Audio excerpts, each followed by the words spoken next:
I've got my list compiled for this video. And the last one I just heard, pretty bizarre. I'll give you a heads up that if you're a more sensitive person, a younger person, you might want to tune out. I'll give you a heads up before I cover the last one, because I just heard it, but I haven't heard any details yet. So anyway, let me start with, now these are not my leaders, but I do try to kind of follow world politics. Keith Starmer, the British Prime Minister, and Friedrich Merz, he's the head of the Bundestag, the German chancellor. He's actually a president, which is another guy. But anyway, both those guys are not doing well with their own home audience. And in Germany, what's amazed me is the AfD, the very extreme hard right. They're doing pretty good in the polls right now. There's a couple states, couple small chunks of Germany where they're polling ahead. And if they had election, I'm watching my door right now, but it's a wind, it's not a ghost. But anyway, if they had election right now, well, Alice Vidal could be their new chancellor, and that would certainly make things interesting. If I were over there in that part of the world, would I support him? I don't know. I'd have to think on it a little bit. I'm a lifelong conservative, but would I go that far hard right? I don't know. I got to think on that.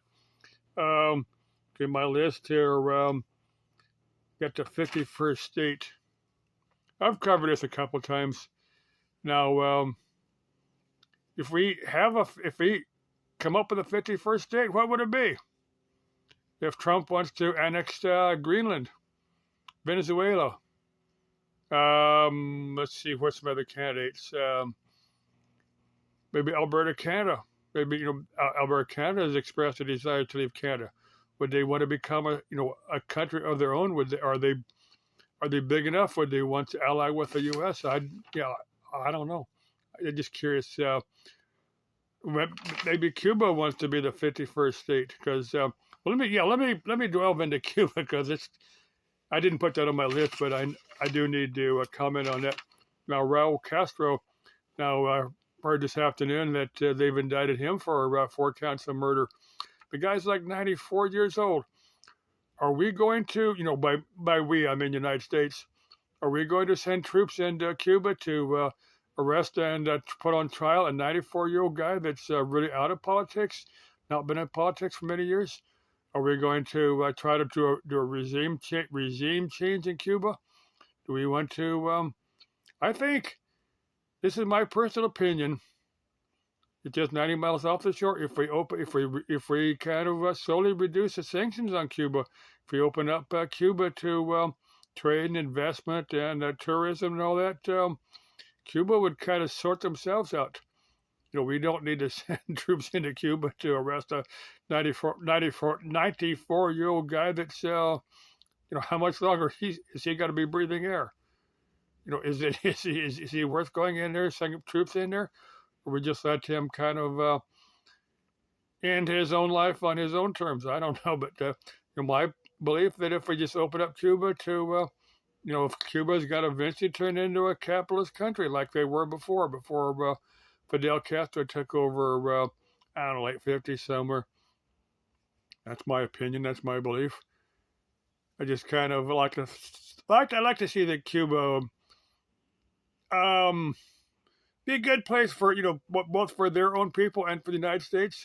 I think if we just open up the trade and tourism and all that, that would happen on its own. Or we don't really need any American intervention in there. But that's my opinion. I don't get why we still got sanctions on Cuba, 60 some years on. Anyway, what do you think is going to be the 51st U.S. state? We've already got a lot of territories worldwide. Puerto Rico was an American territory, like Guam. And there's a handful of little islands over in the Pacific that that we took over during World War II, and somehow we still kind of have our fingerprints and footprints there. A handful of little islands throughout the Pacific. That how do they feel? How do the people of Guam or Puerto Rico feel about statehood? with the people of Puerto Rico. Of course, they have put that up to a vote to the people of Puerto Rico, and they've turned it down. They didn't want to become a, they didn't want to become the 51st state. Just my thoughts. Yeah, I'm just curious how if I doubt I've got any viewers in Puerto Rico. I doubt I got any viewers in Guam or any of my viewers in the little Pacific Islands somewhere that are American territories. Hey, what type of culture do you have? What type of language do you speak? Are your chicas cute? Are they tall, dark-skinned cuties? Do they make good wives for red-blooded American boys? Yeah, I'm too old for you anyway. Are they Latinas? Are they Polynesians? I'm just curious what type of people inhabit these little Pacific Islands. Just okay. Let me cover the next one here. Now, I watched a number of the aviation-related channels. Oh, like Hoover. Let's see, what's his name? Pilot Debrief. I've watched him for a few years. There's Captain Steve, and there's another one. Captain Steve and another guy will do collab videos. I don't remember the name, but he'll do collab videos with Captain Steve. Captain Steve, his stuff is all aviation related. He'll do various accidents. He hasn't covered a sinkhole. I'll get to the sinkhole at LaGuardia here in a second. And I'll get to that manhole cover that lady fell through. And that's awful. Well, I'll get to that in just a second here. Now, let me cover some aviation-related mysteries that I've tossed these out here several times. Now, Amelia Earhart. I think most of the people here know this theory of Amelia Earhart. What do you think happened to her? Did she, personally, I think she just ran out of gas. Maybe she found a little island to land on. Because there's supposedly someone had heard her radio. The FAA had, or not, the FCC had assigned her a particular radio frequency. It was only assigned to her. Only her or people attempting to contact her could use. And supposedly some radio amateurs in San Francisco had actually heard her broadcast after she's supposed to run out of gas. So, the theory of that is that she'd actually landed on a little Pacific island out there, and was she taken captive by the Japanese? And the Japanese just didn't want to admit that she died in their custody. Her and her, her navigator. Now, I don't know. Was she spying for Roosevelt? That's some people think that she was spying for Roosevelt on Japanese activities on the Pacific Islands. She flew over the wrong island and got captured. That's another prominent theory that's out there. Now let me give you another. I've covered Wrong Way Corrigan here a few times. If you remember the old Gilligan's Island, they had Wrong Way Feldman. That was kind of a spoof on Wrong Way Corrigan. Now let me give a story because I've covered it, but the dude is cool. The dude, I guess you'd call him a hero to me, but he was certainly a very interesting character. Now, Corrigan, this is right after Lindbergh had, Charles Lindbergh had done his thing. Oh, what was that, like 29 or 1930, somewhere in there. Anyway, Corrigan was going to do the same thing, but the equivalent of the FAA at that time was like a CAA, the Civil Aeronautics Administration, or CAB, Civil Aeronautics Board, whatever it was. But anyway, he had made his way to like Long Island, New York, and he was going to fly across the Atlantic to to repay Lindbergh's feat, and they grounded his plane. They said, look, your pilot's license has expired, your plane can't possibly make it. So they said we're grounding your plane. We're preventing this. You just kind of die out in the ocean. Anyway, Corrigan said, well, look, do one favor for me. Let me let me turn back around. I'm going to head back to I think it was Long Beach, California. He said, I'll fly back there, get my plane recertified, get my pilot's license renewed, all that, and then in the foreseeable future, maybe I can make this flight across the Atlantic. And they agreed to say, okay, we'll let you take off. Of course, he did, but he But a number of hours later, he ended up in Ireland. Corrigan's Irish name, so he said, "Well, I'll fly to Ireland." And when he landed in Ireland, they asked him. I said, "Well, look, you told the Americans that you were going to go back to California. You end up in Ireland." And Corrigan says, "Well, I must have just went the wrong way."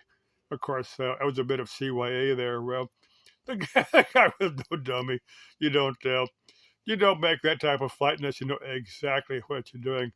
He was a pretty smart dude, but that's why he got the nickname Wrong Way Corrigan.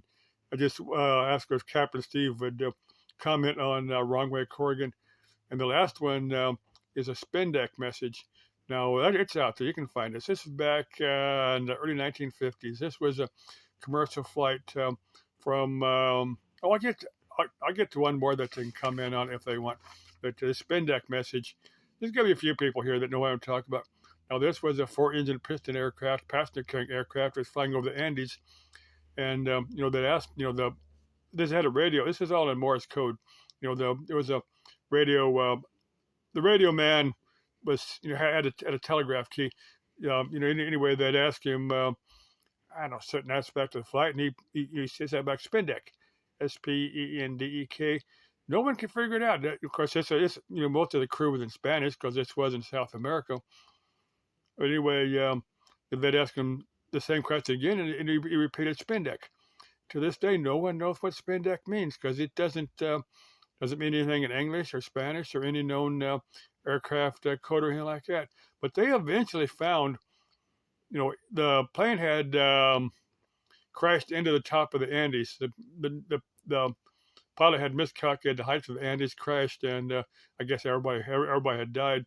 But they, after years and years, they had at the base of one of the Andes Mountains, they found pieces of the engine. They'd matched the serial numbers on the engine, on some of the engines. So they had, over, I think it's back in the 90s somewhere, they had found pieces of the engine. So they'd figured out that this plane had crashed into the Andes.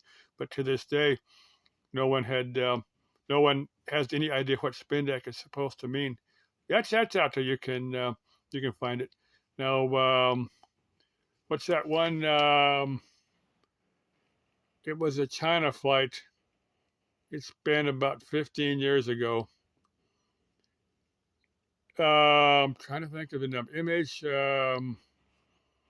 can't remember the flight number, but I think most people here will know the flight number. It disappeared. Now they had on one of the pilots, they had found a flight simulator with a particular flight where this guy was flying, flying in between the radar. They're thinking the guy probably let the plane depressurize. Everybody would just went to sleep and eventually died from lack of oxygen. And this guy just flew until it ran out of fuel and then, crashed in the ocean. Was out there in somewhere in Central Asia. Now, they've looked for this plane for the past 15 years or something. Now, what's your thoughts on that? I can't remember the flight number on that. It's a fairly famous flight, but anyway, you got any thoughts on that? Now, I was watching our Sidetrack Adventures video this afternoon. It's talking about why the state of Arizona has. If you look at the bottom of the state, it's not a straight line, clear across the bottom of the state. It takes off at a bit of an angle just past, Nogales. And, the common theory, and I guess it's fact, that, Mexico sold that, the Gadsden Purchase, back in the mid-1800s. But Santa Anna had sold that part of northern Mexico to the United States. But anyway, the deal was that Mexico wanted, they still got Baja California, and they actually wanted a land bridge. They wanted to get into Baja from, from northern Mexico. So that's the reason that the border, the southern Arizona border looks like that. That it gave Mexico, a land bridge into Baja California, and that makes a great deal of sense. Otherwise, Arizona would have, if you know where Rocky Point is down there, if it went straight across, the United States would have, Arizona would have at the southern border, but would have Rocky Point. We would have a seaport down there. That would make things a little bit different. That's where we have a bent border. Now there's all kind of wild theories, but that makes the most sense.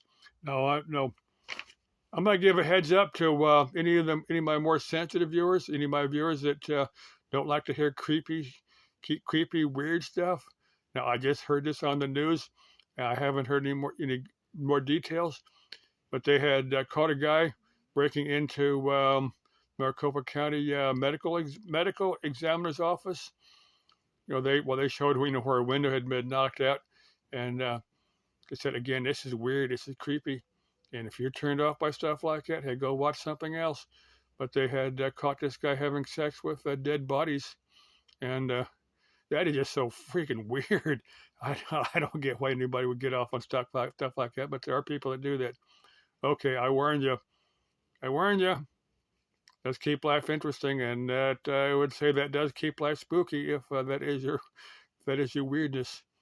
But ciao, vaya con Dios, das Vestania, Obizane, cheerio, au revoir, mahalo.